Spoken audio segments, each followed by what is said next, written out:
অবস্থায় যদি একটা নির্বাচন দেওয়া হয়, এটা নির্বাচনের জেনোসাইড, নির্বাচন গণহত্যা হবে। আমরা এটা চাই না। আমরা অতীত নিয়ে কামড়াকামড়ি করার পক্ষে না, আমরা বর্তমান এবং ভবিষ্যৎ নিয়ে আগাইতে চাই ইনশাআল্লাহ। দেশের আইন শৃঙ্খলা পরিস্থিতি বাংলাদেশের স্বাধীনতার পর কখনো একটু ভালো হয়েছে, কখনো খারাপ হয়েছে। খুব ভালো কখনো ছিল না, খুব ভালো কখনো হবে না, যতক্ষণ পর্যন্ত রাজনৈতিক নেতৃবৃন্দের সিদ্ধান্ত সঠিক না হবে।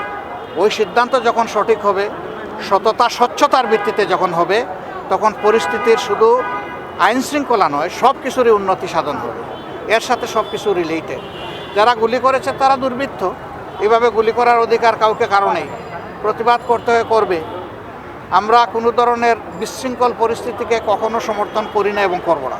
আমার 3টা স্ট্যাটাস যদি আপনারা দেখেন তাইলে উত্তর পেয়ে যাবেন।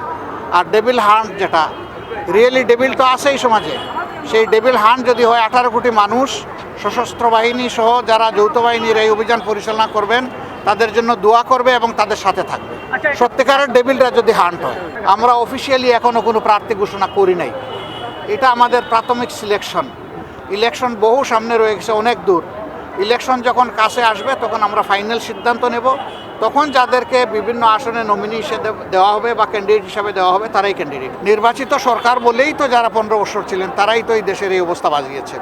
তো সরকার নির্বাচিত হলে গেলেই যে ভালো সরকার হবে এটা বলা যাবে না।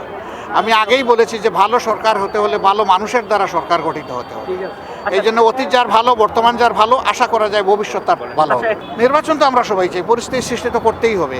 তবে এর আগে আমরা দুটো জিনিস চেয়েছি। একটা হচ্ছে কিছু বেসিক রিফর্ম বা সংস্কার, মৌলিক কিছু সংস্কার করতে হবে, না করলে সুষ্ঠু নির্বাচন করা সম্ভব না।